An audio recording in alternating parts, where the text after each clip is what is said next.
Hello everyone, welcome back to another Swahili update video. If you're new here to the channel, in these videos I basically show you which resources I'm using, how I'm using them, how I feel at different stages of the process learning Swahili. So yeah, so there's no course this month, this time, because obviously I finished it last time. So that's really good. Like all I've been doing is basically listening and reading so far. So the main thing I've been doing in like my active study time has been listening and reading to content. So I finished Kiswahili Kwa Komputa, which is those like mini videos. For those who've been following along, you know, like they've been those like mini videos, scripted, about various different topics, about Kenya and Tanzania, and I've been using the transcriptions for them. And I finished that, and I've been passively listening to them a lot. It's odd, like when I feel I'm ready to move on to a different resource, because like with Kiswahili Kwa Komputa, I finished it. Like I finished from year 1 to year 3, like their whole course, and I felt that was good because at every single stage of the process, I felt like I was learning something, right? But like, for example, after I used Kiswahili Kwa Komputa, I moved on to the Canadian mini stories that I think I mentioned in the last video. And I got far. There's 40 of them, and I got to like 31. And then I kind of just left it because the next resource which I'm using right now, which is conversations, like actual conversations between two adults, in relatively natural speeds. I think it's scripted, but they speak at natural speeds, and it's not like they try to dumb it down or like make it so that it's for beginners. It's like they wrote a normal conversation and then they said it as naturally and as like a normal rhythm as they could. So basically at a high level to the stories, definitely. And because that was at a level for me to use it, I just like, I think as well, just the fact that I've done Lingua Boost and Kiswahili Kwa Komputa, which are beginner resources, my tolerance for like content that is not that interesting was starting to dip, and getting to like 31, 32, I can't remember what it was, of those stories was just a bit too much. And so then I was just like, let me just try the conversations, and then I was hooked. So then I went on. So basically that's what's happened over the last 4 weeks, in terms of like the content that I've been using. And I've been enjoying it a lot, especially the conversations. Like now I think I've done 8 of them. I'm getting used to it more. Like it's interesting just in these 8, like comparing how I found the first one. And I've only been doing it like this last week, right? 8 dialogues. Comparing how I felt with the first one, compared to now how I feel with the 8th one. Like there's like a difference in terms of my comprehension from that, just like in those 8, and there's 135 of them. So it's like I think really, really perfect like language learning material, like conversations that are transcribed. And yeah, some parts are really fast. But in general, it's like at my level. Like before I start one, the percentage of words that are unknown are like 30 to 40% or something like that, which I think is pretty good.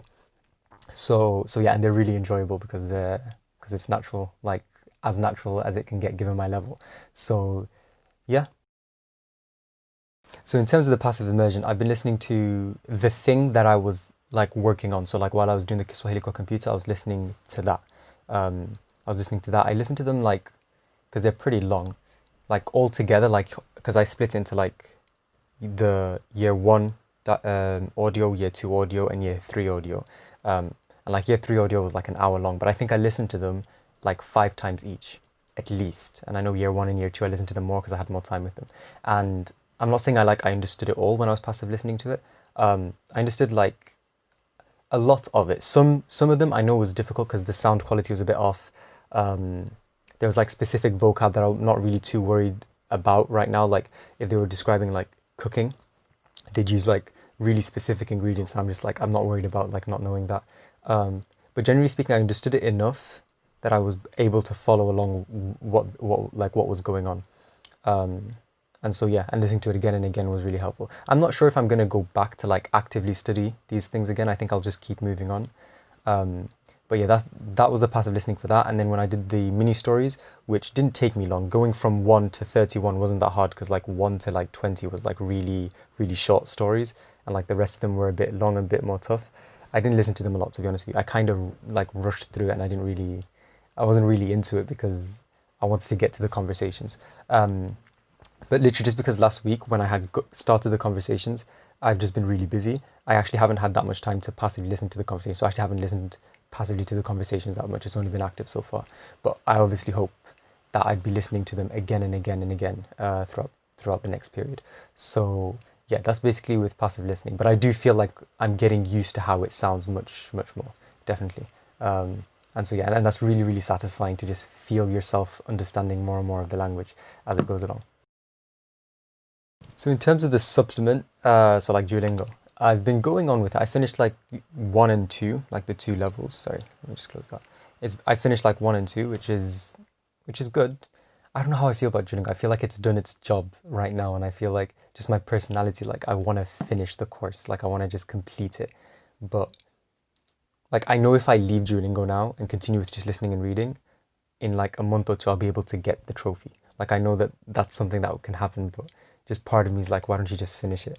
And so, and like I know it's not offering me that much anymore. Like it was really good for what it did, like to get the ball rolling, let's say. But like right now, I feel like I hit the limit of how much Duolingo can help me. So I'm not sure. It's a tough choice for me, I think. But I think I'm gonna leave it. I think if I wanted to supplement, it'd be better if I used flashcards. I think it'd be a better use of that 2 to 5 minutes at the start of my lessons. Um, to be honest with you, it's not just to supplement it. It's literally just to like in that half an hour or 45 minutes or whatever I'm doing. It's literally just to give me time. It's just to give me something different to do. Like because I'd be doing like say 25 minutes of listening and reading to the dialogues. Um, I just want to like fill the rest of it up with something different. And so that's why I like having Duolingo. It's just like something different to do. Um, to finish that off. Also, sometimes like I have 5 minutes left in my session, but like a dialogue, especially now with these conversations, like it would take me maybe 10 minutes, 12 minutes to get through one. So I'm just like, I want something a bit quicker. So Duolingo offers me that as well. But I do think flashcards might be more useful. But like just considering how I'm going to use flashcards, because I could like export it and put it into Anki, I think. The website allows you to do that. But then like the words that I know won't be added to my total. Um, but then is that really important? And so basically that's something I need to basically like figure out. And just to talk about the general schedule, it's pretty much been the same, like 2 half-an-hour sessions. In each half-an-hour session, I would have like 25 minutes of my content and then 5 minutes of Duolingo or whatever it is to just finish it off. Where I feel like, okay, I can't really do another whole other conversation. Let me just finish it off with Duolingo. In terms of my passive time, it's like again like any other time that I have. The, I feel like I've gotten so much better at like knowing how to use like I know the activities that I do within the day. I know how which ones I can use to like insert some Swahili in. And I've just gotten better at like knowing that. Also like having things being convenient. Like my laptop, I always have like whatever I'm listening to like on a tab, on the playlist on a tab. Like for example, the website that I'm using to put things on, and I'm using the conversations on language tools right now. You can put whatever you're listening to on a playlist, and that makes it easy because then I can just listen to it on my phone, and I think that just makes it nice and easy. So yeah, oh yeah, talking about the totals of the time. So for this time, so last time I left you with active study time was 76 hours and 22 minutes. This time I added on 16 hours and 52 minutes, bringing it to a total of 93 hours and 14 minutes, which I don't think is as big an increase last time, simply just because last week's been pretty busy. And it's the same kind of story with the passive. Last time I left you with 56 hours and 40 minutes, and now I've increased to 11 hours and 33 minutes based on what it has been. Yeah, I think and so that brings it to a total, sorry, of 68 hours and 30 minutes. I would have hoped it would have been like more, but it's fine because I know I've been like busy with other things. Something that I forgot to mention last video was the word count. So last time I was at 1010 and now I'm at 2121. And I do expect generally like the word count like to increase quite rapidly during the next few like update videos, because I'm in the phase where I'm just literally reading and listening. Like there's no time taken away from me going through a course or anything like that. Like it's just reading and listening. And for that reason, I feel like I'll just absorb a lot of words like that. So yeah, hopefully I'll be back on it like putting like normal amounts of time. But yeah, like even that active to thing that I just explained wasn't like consistent throughout the week and consistent throughout the month. So yeah, life happens. What else? Do I feel like I've improved? I feel like I definitely feel like I'm getting used to the language more. Like I'm getting used to like the way things are constructed. You know what I mean? Like it doesn't, it's not so, it's getting less and less foreign to me. You know what I mean? Like when I read it, I'm just like, okay, because like with Swahili, like one word has a lot of things to it. Like ata ni saidia. A means he or she, ta means will, and then ni is me, and then saidi is the verb. And then you can add things to the end of the verb, like watatusaidiana, like we will, like, wait, tu na. I'm not going to complicate it, but basically you can add different, like the one word can have loads of different information. At the start, of course, that was difficult, and it's still a bit like weird to me. But slowly, like I'm getting more and more used to that. And there are some things where I literally look at them and I'm like, oh, this is really different. And like, it's one of those ones where like I have to highlight the phrase to know what's going on. I'm like, okay, that's how that meaning is constructed. Like for example, one of them, I'll give you like a specific example. One of the ones with Swahili is like, I was thinking, or like I had wanted. Those kind of ones tend to have a very specific way. And I remember like it being mentioned in the teacher self course, like it being a grammar point. And at the time I was like, I don't know what that is. And then now being exposed to it more, I'm getting more and more used to it. And like I just get more used to the structure of how it is. So that's basically what's happening now in my head. Is like some things I'm like, okay, this is odd, but I'm getting exposed to it a lot. And then loads of things I'm just like, I know pretty well based on it. So yeah, this is just the period of like accumulating like a lot of words and just like reinforcing those grammar structures a lot. So yeah, and I'm really enjoying it. Like I feel like I think this is like one of the coolest parts of the whole journey, where you're just listening and reading, because I think like you see your progress quite fast. So if you're new here, these sections in the like comprehension challenges, what I do is I watch a native level video at every single stage and see how much I can understand, like pause and try to show you just like a little like indicator of like how my comprehension is. Whoa, that is loud. Put that down. Anajulikana kwa jina la Mr. Beneficial. I didn't know they were going to start. Anajulikana kwa jina la Mr. Beneficial. No, I don't Mchekeshaji na mwigizaji maarufu kutoka kundi la maarufu means like famous, so like he's saying that he's famous basically. Timam Comedy nchini Tanzania. Nchini Tanzania, like in the country of Tanzania. Mr. Beneficial ambaye jina lake halisi ni Brian Murikaria. Mr. Beneficial, that's his name is ambaye, his name is like the one with the name of kind of. Kwa sasa ni moja kati ya makomedian wakubwa Afrika Mashariki. Right now, what do you say? Like kwa sasa moja, like right now, he's like one of the biggest something in East Africa. Karia, kwa sasa ni moja kati ya makomedian wakubwa Afrika Mashariki kupitia vipindi ambavyo wamekuwa wakivirusha. Wamevurusha Afrika Mashariki kupitia vipindi ambavyo wamekuwa wakivirusha kwenye YouTube channel yao ya Timam inside his YouTube channel TV. Akiwa nchini Marekani, ametembelea. He was in America. Ya studio za Celeb Africa TV hapa Washington DC. And I think he went to like this thing, what's it called? Celeb Africa in Washington DC. Kulonga mawili matatu kuhusu mikakati, maisha na pia projects ambazo. Mikakati? Is that bread? Kulonga mawili matatu kuhusu mikakati. About mikakati. I don't know what mikakati is about. I know mkati is bread, so mikati would be bread, but I don't know what mikakati means. Maisha na pia projects ambazo. And also projects that wamekuja kuzifanya hapa Marekani. That he was doing inside America. Swali ni kwamba, je, the question is that una mbavu?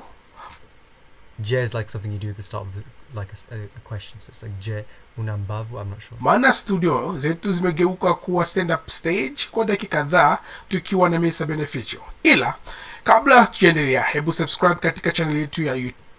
Kabla means before we do something, subscribe. Celeb Africa TV. Pia bonyeza kengele ili kupata update kila to like get the update. Tunapo upload vipindi vipya. And we upload vipindi vipya. Vipya means new. I don't know what vipindi means. Ito Patrick Newman na hii ni Celeb Africa TV.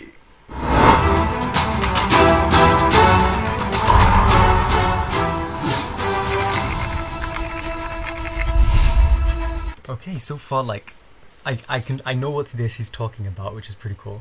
Like I'm happy with the comprehension, by the way. Like 4 months in, like I'm really happy with that. Let's just do a little bit more and see. Karibu Celeb Africa, Mzee Ben. Welcome to something after Celeb Africa. Mzee means old. Beneficial. Yeah, dingi. Ni huyo like an old person. huyo mimi sasa, baba la baba Dingila, pambana Now I'm a dad of something. la yote haikatai haikatox, na niko hapa fasi ya duasi, fasi ya duarara, fasi ya USA, fasi ya celeb Africa, napambania kombe dingi wise. Kwanza Nothing really from that. niulize jina la Mr. Beneficial. I think he's asking him about his name. Gina la, the name of like his name. Litokana nini na lilianza vipi? How did you, like, where did you get it from? Or how did you start something like that, ulianza? Mr. Beneficial ni beneficial, manake ni faida. Unajua It's my name of Faida. Faida comes from the Arabic, I think, Faida, which means like of benefit. faida ni Oh, because beneficial, benefit, okay. kwenye kitu chochote. Na Chochote means anything. mimi niliamua kujiita hivyo kwa sababu Already.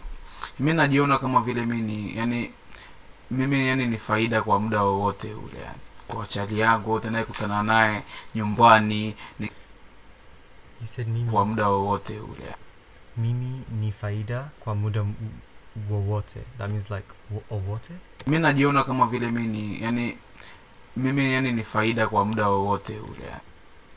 I do like something of benefit all the time or something like that. Kwa chali yangu wote naye kutana naye nyumbani ni kutana na machali. Alafu pia ni faida kwa taifa kwa sababu nachekesha taifa, nachekesha duniani, nachekesha raia Duniani in the world. wote yani. Kwa hiyo unajua You know, wanasemaje ile wanasemaje, how they say kwamba furaha inaongeza maisha, si ndio? that to be happy or something like that. I'm gonna stop it there, but like I pick up words and like I feel like if I listen to the whole interview, I'd be able to know what topic they were talking about. I think they're gonna basically be talking about him. I don't know what he does, but he seems like he's a celebrity, so like they'll be talking about what work he does. Yeah, it's actually interesting. You know, this is actually interesting because this is like brought up. Maybe I should be listening to more native level content in my passive listening rather than the conversations I'm doing, and then that's like just balance. But like I'm not sure. Okay, and to talk about like my plans for the next 4 weeks, most likely I'll probably upload it in another 4 weeks. In terms of the content, I would like to finish the 135 conversations, knowing that that's a lot. But obviously I don't want to like put a specific goal. Basically, I just want to continue with the conversations because I'm really enjoying them and I think they're really cool. Yeah, in terms of like the passive listening, I might play around with some native level content because just doing that comprehension challenge made me realize like that's how podcast felt to me when I was starting to use real podcasts for Spanish. So that's kind of like a sign that maybe I should start using them. But I'm 4 months in, so the thing is, it's 4 months in, but like I've been spending an hour a day of active, which wasn't the case for Spanish for like a lot of the first 4 months basically. So it's not surprising that I got to a further down level sooner, just because I've been spending more time with it. But it's interesting. I think at least for this first week, or maybe the first 2 weeks, I'll continue to listen to the conversations themselves in my passive listening. But maybe I can slowly I'll just experiment with it. I think I shouldn't be really too rigid with the methodology, considering I'm not a super experienced language learner. So I think it's okay for me to be like, okay, let me play around with some native level content as well as reviewing it, and just having it 50-50. And I think that'll be cool as well. Or like maybe like if I listen to the conversations that I'm doing and like I got to the end, I'm not going to replay it from the start because I'm just like, I just listened to this. Maybe then I can be like, okay, let's just listen to a random podcast and see how it's going. In terms of the, obviously no course, supplement. So with the supplement, it's obviously Duolingo. And the thing is, I don't have a streak, like I haven't been consistent with it. That like would make me want to continue with Duolingo, even though like objectively speaking, I'm done with it. Like it's done its thing of like getting me into the language and supporting me throughout that beginner like analytic phase. Like right now it's really kind of like redundant basically, and I'm better spending that 5-6 minutes finishing my like half an hour sessions doing flashcards possibly, or using a different app. So I think for me again, I probably will just experiment with something different, and I'll let you guys know in the next video what I experiment with and what I like and what I don't like. I don't think I'll do another app just because it'll be repeating the same kind of thing, but possibly I'll be finally trying to be serious about flashcards, and just experimenting with that. I know like I can upload them into Anki, so I'll probably play around with that and let you know how it feels. But yeah, in general, I'm really excited. I feel like this is a really like cool time. in the language learning process, where like I'm in content which feels very native, even though I think it's like it's not 100% natural. I know it's like a normal conversation that's been written and then been spoken naturally, because it feels like they've repeated some things kind of directed to learners, but they've said it like it's very naturally spoken. So like I'm in this phase now, and I think it's nice to have gotten rid of like the courses, to be honest with you. It was nice at the time, but like right now it's just nice to have this. So it's a really cool time. I think like my word count's going to increase a lot, and like my understanding is going to increase a lot. And I'm going to be more and more able to get into like more and more native level content. And yeah, I think it'll be really exciting. So yeah, hope you guys enjoyed the video. If you want to share like how your language learning journey is going, feel free to put anything in the comment section below. I really like to read through those. And yeah, if you have any questions as well, just put them in the comment section below. And yeah, I'll see you guys in the next video.